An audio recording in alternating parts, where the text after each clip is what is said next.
Hare Krishna, Hare Krishna, Krishna Krishna, Hare Hare, Hare Rama, Hare Rama, Rama Rama, Hare Hare, Hare Krishna, Hare Krishna, Krishna Krishna, Hare Hare, Hare Rama, Hare Rama, Rama Rama, Hare Hare, Hare Krishna, Hare Krishna, Krishna Krishna, Hare Hare, Hare Rama, Hare Rama, Rama Rama, Hare Hare,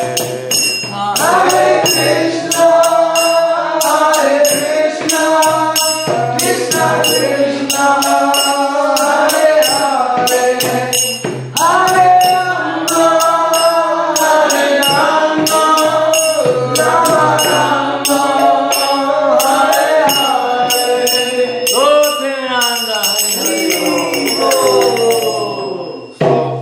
That's not the right verse, but I'm sure some of you have phones. And we found here, the actual Bhagavatam is here. If someone would like to use it, I have my own. So it's a channel on. I can write new verse now quickly. Okay. Which verse? It's supposed to be 23. Choose 123. Yeah. Om Namo Bhagavate Vasudevaya. Om Namo Bhagavate Vasudevaya.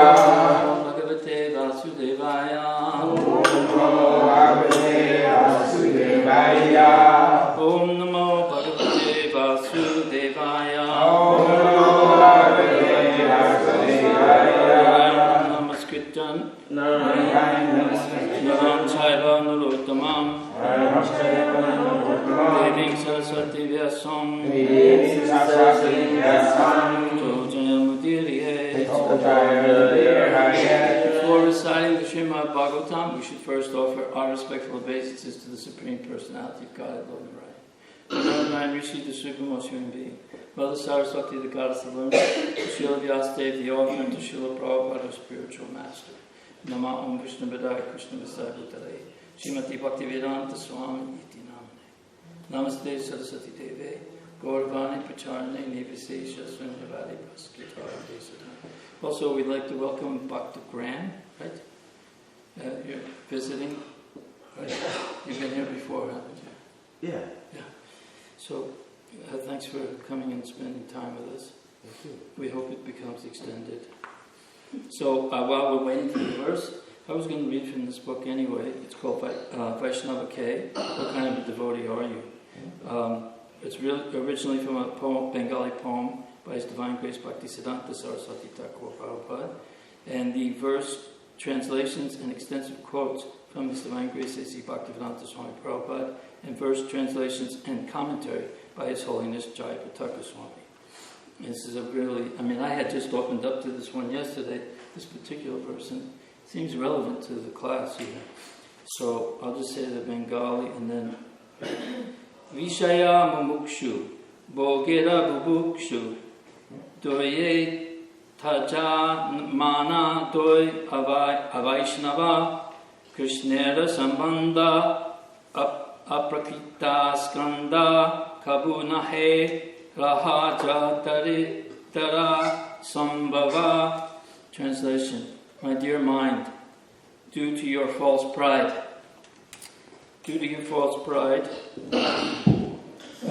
you sometimes think, quote, I am liberated from all attachments to this material world. Thank you.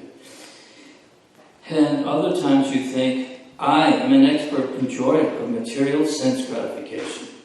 End quote. You must reject both these mentalities as both outlooks and are you must reject both these mentalities as both outlooks are totally, quote, non-Vaishnava. Then there's an extended translation to the verse. Instead, you should remain fixed in your relationship as an eternal servitor of Lord Krishna, performing unmotivated devotional service. This pure devotional service belongs to the spiritual world, which is far beyond the influence of this material world of birth and death. While thus purely engaged in Krishna consciousness, it is not possible for the material illusion, material contamination to remain. So I'll read some of the purport. This is the commentaries by, this is the commentaries by Jagannatha Maharaj. Srila Rupa Goswami taught in Bhakti Rasamrita Sindhu that a devotee should accept what is favorable and reject what is unfavorable for devotional service. To avoid the two types of tendencies mentioned in this verse, a devotee should test his devotional service attitude on a regular basis. This verse warns the mind against attachment to one's ability to enjoy material nature, whether in one's past, present, or future, or attachment to renunciation of the material world, and to merging into the spiritual effulgence of the Lord. Both are unfavorable for devotional service. Sometimes it may be an innocent thing when you look back in the past and remember what a great basketball player I was. I was really good at that. This is the kind of thing that is a distraction in any moment of thought or words spoken that doesn't directly connect you to the Supreme Personality of God is a waste. It's a very precious moment that can't be bought back by crores of gold coins. It's impossible.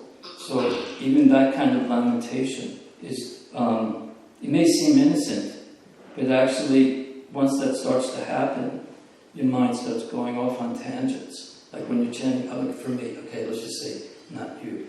Like when I am chanting my notes, I can be chanting and the next thing I know, I'm thinking about a Little League game. When I was 7, and then I remember about how I made this big mistake and everybody was, really upset with me. And then how I made it up on the last play of my Little League career and what a hero I was. And I'm, this is the kind of thought that's going through my mind. And so this kind of lamentation is a total waste of time. It is a complete waste of time. And we find ourselves going through hankering and lamenting. We lament for the things that we lost, especially for the things that we lost. And we're hankering for things that will never bring us pleasure. It's a mirage in the desert. So, go on with his purport, and then I'll go to the verse.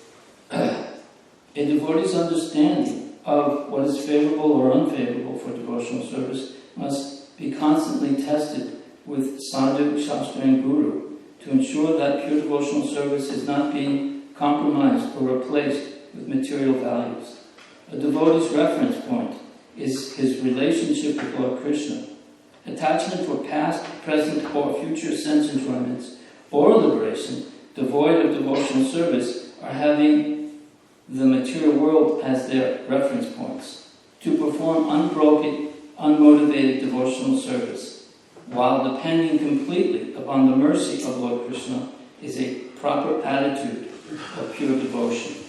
Conditioned souls are strongly attracted to this material world of material enjoyment and naturally hanker to increase personal wealth position and sense gratification. Since this natural tendency is due to material conditioning and is not a spiritual quality, a devotee must weed out these material desires when they arise in the mind. Even the subtle satisfaction one may gain by remembering acts of sense gratification, even in one's dreams, should be avoided as far as possible if one wants to develop spontaneous devotional service to Lord Krishna. The Bhagavad Gita explains how material attachments increase to lust, anger, illusion, and fall down due to meditate on the objects of the senses. Therefore, to achieve pure devotional service, one must carefully monitor the thoughts and subtle attachments of the mind. At the same time, by enthusiastically rendering devotional service, chanting the holy names of Krishna, the devotee's mind becomes steady as he develops a higher transcendental taste in devotional service. This is clearly explained by Lord Krishna in the Bhagavad Gita. Translation: one who is able to withdraw his senses from sense objects, as the tortoise withdraws the limbs within the shell, is to be understood as truly situated in knowledge. The embodied soul may be restricted from sense enjoyment, though the taste for sense objects remains. But ceasing such engagements by experiencing a higher taste, he is fixed in consciousness. The senses are too strong and impetuous, O Arjuna, the senses are too strong and impetuous, O Arjuna, that they forcibly carry away the mind, even of a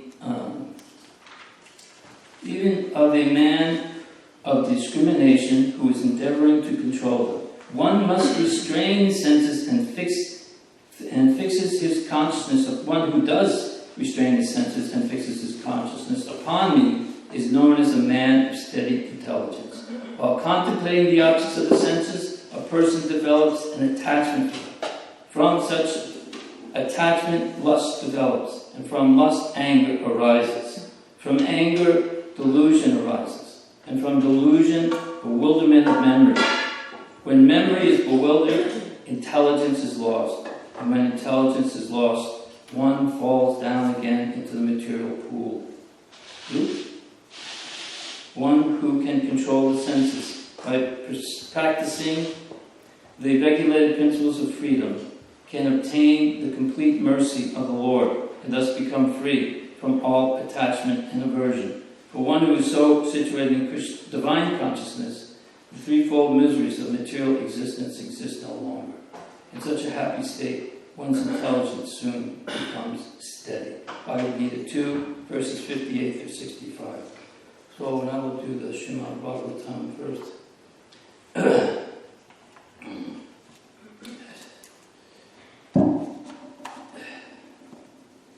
Shri Sukha Uvacha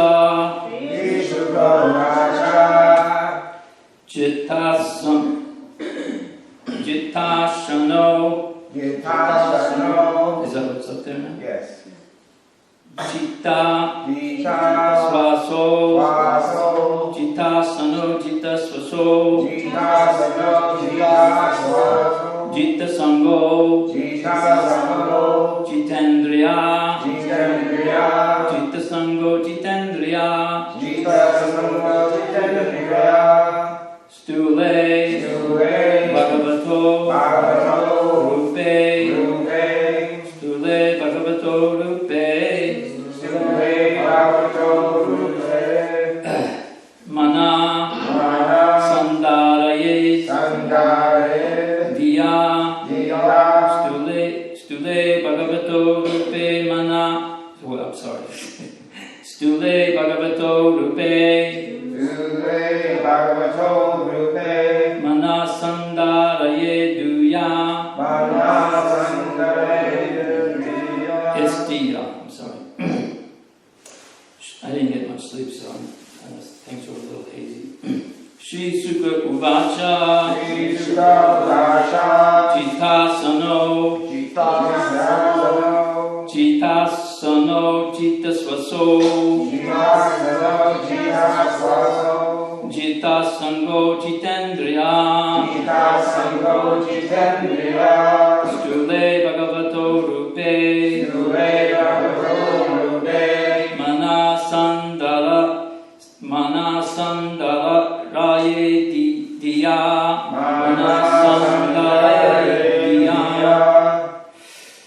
Jitasano jitasvaso. Jitasano jitasvaso. Jitasango jitendriya.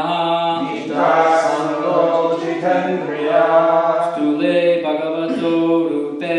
Stule bhagavato rupe. Manasandara yetiya. Manasandara yetiya. Jitasano jitasvaso. Jitasano jitasvaso. Jitasango jitendriya. Jitasango jitendriya. Stule bhagavato rupe. Stule bhagavato rupe. Manasandara yetiya. Manasandara yetiya. Was that 3 times? Yeah, I think so. Okay. Someone else? Jitasano jitasvaso. Jitasano jitasvaso. Jitasango jitendriya. Jitasango jitendriya. Stule bhagavato rupe. Stule bhagavato rupe. Manasandara diya.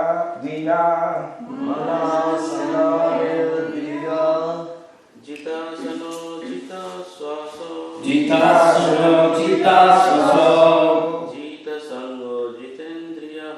Jitasango jitendriya. Stule bhagavato rupe. Stule bhagavato rupe. Manasandara yetiya. Manasandara yetiya. Shri Shuka Vacha.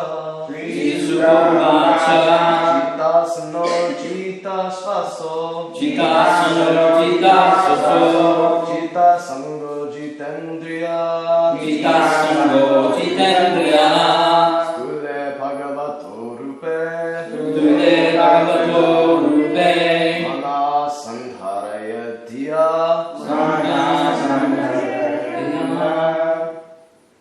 Daniel's not here. Do you want to do it then? Shri Shuka Uvacha. Sri Sukavacha. Jitasano jitashvaso. Jitasano jitasvaso. Jitasango jitendriya. Jitasango jitendriya. Stule bhagavato rupe. Stule bhagavato rupe. Manasandara yetiya. Manasandara yetiya. Ladies. Shri Shukavacha. Shri Sukavacha. Jitasano jitashvaso. Jitasano jitasvaso. Jitasango jitendriya. Jitasango jitendriya. Stule bhagavato rupe. Stule bhagavato rupe. Manasandara yetiya. Manasandara yetiya. Shri Shuka Uvacha. Sri Sukavacha. Jitasano jitashvaso. Jitasano jitasvaso. Jitasango jitendriya. Jitasango jitendriya. Stule bhagavato rupe. Stule bhagavato rupe. Manasandara yetiya. Manasandara yetiya. No one else? What about you, Batman? Can't really see it. You can't see it. Okay, so word for word. Shri Suka Uvacha. Sri Sukavacha. Sukadev Goswami said, Jita asana, Jitasana. controlled sitting posture. Controlled sitting posture. Jita swasa, Jitasana. controlled breathing process. Controlled breathing process. Jita sangha, Jitasana. controlled association. Controlled association. Jita indriya, Jita indriya. controlled senses. Controlled senses. Stule, Stule Bhagavata, unto the personality of Godhead. unto the personality of Godhead. Rupe, Rupe, in the feature of. in the future. Mana, Mana, the mind. mind. Sandare, Sangare, must apply. must apply. Diya, Diya, by intelligence. by intelligence. So the translation is, Sukadeva Goswami answered, one should control. What was the question? The fortunate king, inquiring further, said, O Brahmana, please describe in full detail how and where the mind has to be applied and how the conception can be fixed so that the dirty things in a person's mind can be resolved. Removed. Or removed. Yes, right. It is removed, yeah. So this is a how question. Instead of a why. This is how do I do it? I know why I should do it, but how do I do it?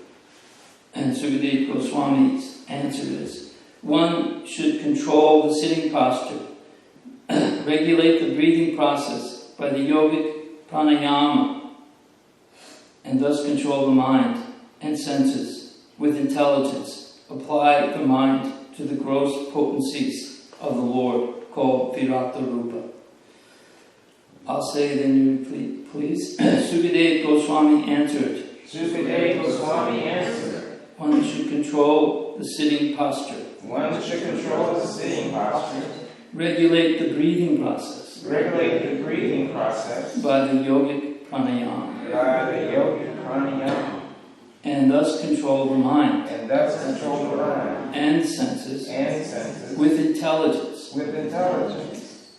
Excuse me, let me say that again. And with intelligence apply the mind And with intelligence apply the mind to the gross potencies to the gross potencies of the Lord, of the Lord, called Virat Rupa. called Virata Rupa. Again, Sukadeva Goswami answered, one should control the sitting posture. In other words, sit up straight, back erect. Regulate the breathing process by the yogic pranayama. Regulate. I'm just reading. Sorry. And that's like, sometimes like you're in a very stressful situation, something, you found out some really bad news, people tell you to sit down and just take a few deep breaths, like that. Also, if you have a heart condition, sometimes that's the thing to do to get rid of the tension in the chest. Just sit down and take some deep breaths. And thus control the mind and senses with intelligence. Apply the mind to the gross potencies of the Lord, called Virat Rupa. Purport: the materially absorbed mind of the conditioned soul does not allow him to transcend the limit of the bodily conception of self. And thus the yoga system for meditation, controlling the sitting posture and breathing process, and fixing the mind upon the Supreme, is prescribed in order to mold the character of the gross materialist.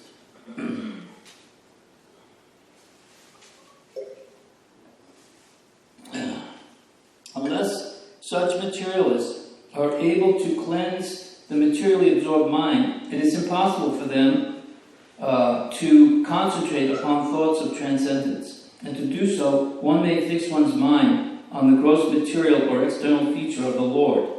The different parts of the gigantic form of the Lord are described in the following verses. The materialistic men are very anxious to have some mystic powers as a result of such a controlling process. But the real purpose of the yogic regulations is to eradicate the accumulated dirty things like lust, anger, avarice, and all such material contaminations. If the mystic yogi is diverted by the accompanying feats of mystic control, then his mission of yogic success is a failure, because the ultimate aim is God realization. He is therefore recommended to fix his gross materialistic mind by a different conception and thus realize the potency of the Lord. As soon as the potencies are understood to be instrumental manifestations of the transcendence, one automatically advances to the next step and gradually the stage of full realization becomes possible for him. So, and Krishna explains this also as similar in the 6th chapter. It starts, a person is said to be elevated in yoga when, having renounced all material desires, he acts neither for sense gratification nor engages in fruitive activities. And this is where it gets interesting with the mind. It says, one must deliver or liberate himself with the help of his mind and not degrade himself. The mind is the friend of the conditioned soul and his enemy as well.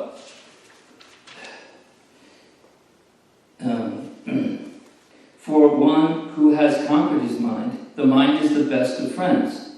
But for one who has failed to do so, the mind will remain the greatest enemy. For one who has conquered the mind, the supersoul is already reached, for he has attained tranquility. To such a man, happiness and distress, heat and cold, honor and dishonor are all the same. A person is said to be established in self-realization and is called a yogi or mystic when he is fully satisfied by virtue of acquired knowledge and realization.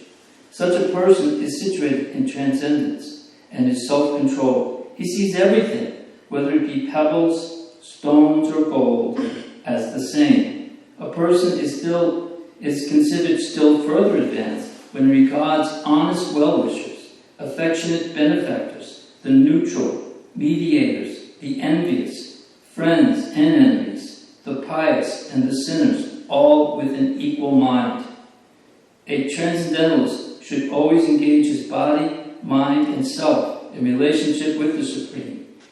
He should live alone in a secluded place and should always carefully control his mind. He should be free from desires and feelings of possessiveness. And it goes on from there, and then he starts to actually explain the yogi sitting, that he should sit on the ground, on kusa grass, and then covered with deer skin, and then a soft cloth, like we were reading the other day, last week or something. So, the mind is the last thing that, is the last covering that, from the soul and the material world. And if the soul is actually pure, or the mind is pure, then the soul will see its actual nature, as described in the Bhagavad Gita, that he is eternal, there's no birth nor death, that he's filled with bliss and knowledge. And then he'll also see, because the mirror is reflecting cleanly, purely, he can actually see everything in this material world as parts and parcels, or a part of the Supreme. He sees Krishna in all of his creation. Oh, thank you. Why don't you give it to our guest? Thank you. Thanks. Oh, we got flowers all over me. So, where was it?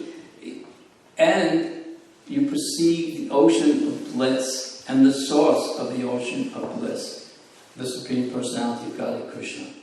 And then the soul realizes that he is connected in service to the source of all bliss. And this is where we find our true happiness. But if the mind is not pure, it is like a mirror covered with dust. And the reflection is, all you see in that reflection is dust everywhere. You just see your material attachments, your hankerings, your lamentation. You see the mirages of happiness, like water on the desert. There appears to be water there, and you chase after it, but then when you get there, there is nothing. So, therefore, you're constantly hankering, lamenting, and there's no real pleasure. You keep thinking there's going to be something around the next corner, and then you lament, and then you hanker some more. So there's no point in being educated with the technology and the science that civilization presents to us to become more expert in chasing after the mirages that this material nature provides to us. Because it'll only increase your suffering. The real education is to understand this process of self-realization, and specifically in this age, it is this process of Sankirtan and the 9 processes of devotional service, Bhakti Yoga, hearing, chanting, remembering, praying, worshipping, and that, like this. So, and specifically the chanting of the Hare Krishna mantra, trying to control the mind. From whatever the mind wanders, drag it back. I mean, everything should be done in moderation. You shouldn't eat too much, you shouldn't eat too little. You shouldn't sleep too much, and you shouldn't sleep too little. Everything should be done in moderation. And when the mind starts to wander, you have to pull it back. And this is a regular exercise, I know for myself. It's a constant exercise. Every morning I sit down, I start chanting, I'm going to do it right this time. And I don't get maybe a few beads in, and my mind is already off to the races. Looking, back over my life, looking ahead, looking over, just wherever it goes. I don't know who the mind is and where this voice comes from, but I wish he would just chant Hare Krishna with me. Really, seriously. I'm trying to convert him to devotional service. And what's very nice right now is just that we have this evening program as well, because in the purport by Jagatattva Maharaj, he described how even in dreams, or was it, I don't know if it was there or in the Gita or the Bhagavatam, but in one of those it was mentioned that even in the dreams at night, so at night before you're going to rest, you're hearing Gita and you're doing a nice kirtan here for the deities. So the chant, you have more possibility. Like we used to also have a program, Prabhupada wanted us to drink milk, hot milk, and then read a Krishna book story before you take rest. So that way, hopefully your dreams will be about the pastimes of the Lord or about your devotional service. If you become so absorbed in your service, like going out and I'm watching Ranjana Prabhu picking out flowers, and not Prabhu, what's it, Prabhav?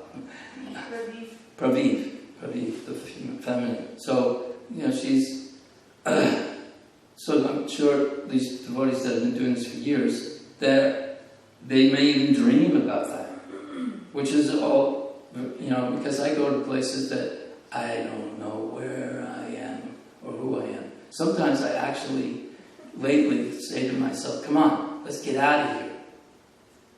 I don't want to be here. I start to preach to myself a little bit.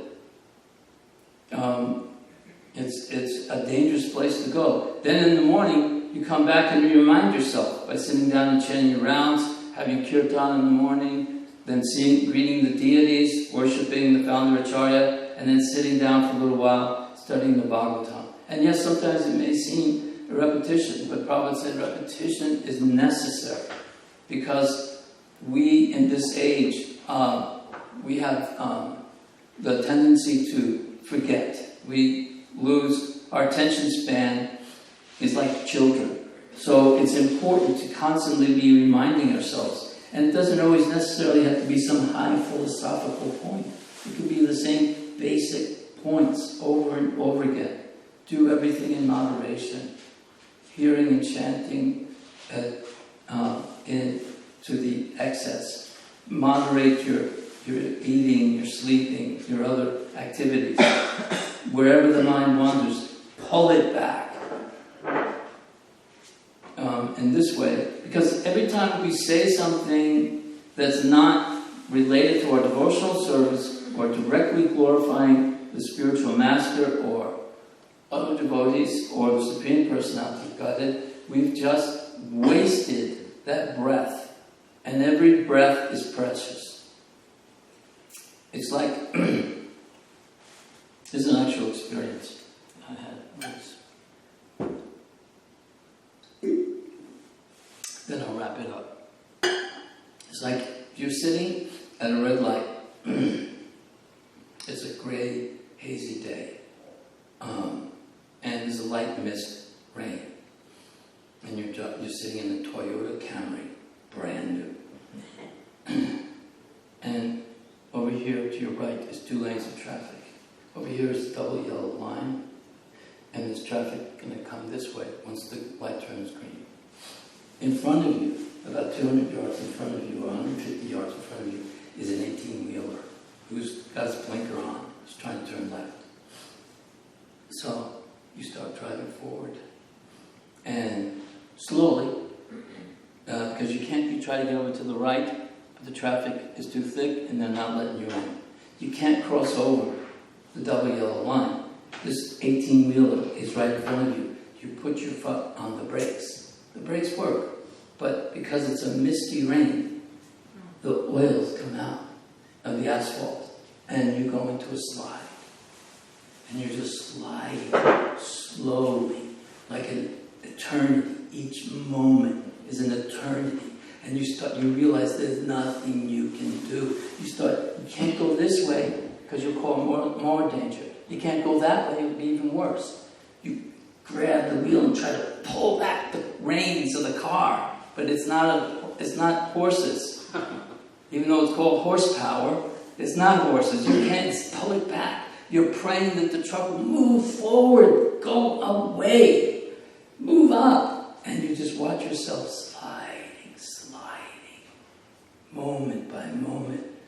And if you're just making material plans, you have to make some material, but if you're just making material plans, you may waste this moment because these may be your last moments because you're going underneath this truck. Decapitation is the ultimate end here. And literally, all of a sudden, you're sliding underneath the truck. And you see the hood of the car go up like this. Smashes the window. Takes out the roof. And you're underneath it like this. And the bar is right here. If a person had not chanted Hare Krishna at that moment, would have wasted it. But this is our lives. That may have been an experience, one little experience, a few frames in a whole movie called, My Mundane Life. That's a nice title for a movie. My Mundane Life.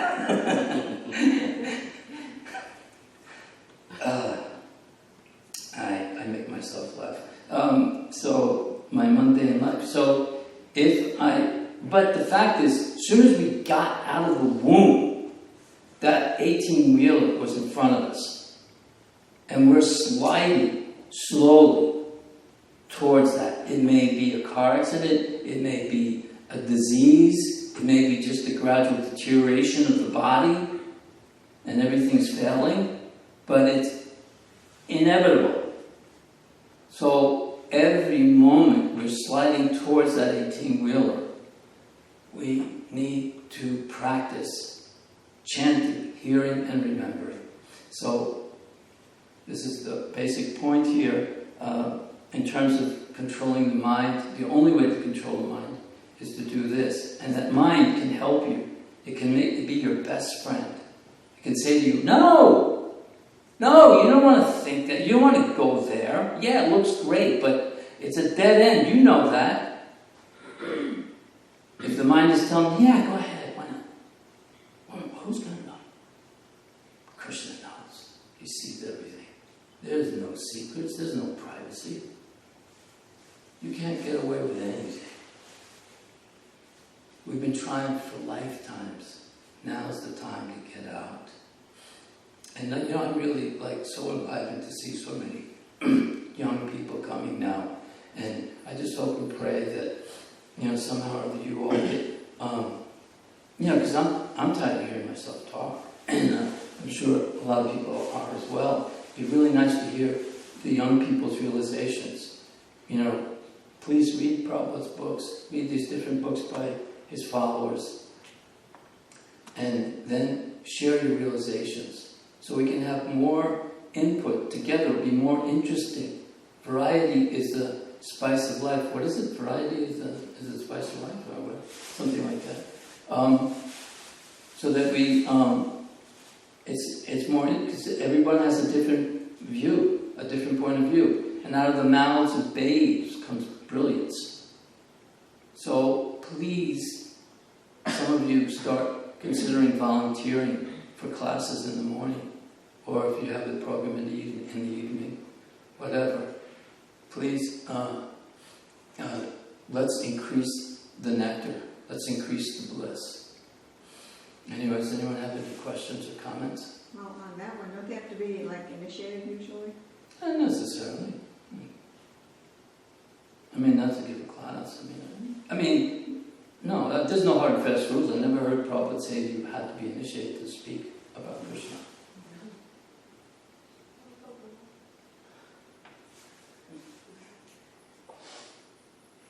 I mean, there are some others, but especially right now, our pool of speakers or people who give classes is dwindling, so we don't want to become stagnant and stale. We want to bring in some new sources of nectar. Anything else? I'd like to thank you all for your patience and listening. Thank you very much. Hare Krishna. Hare Krishna.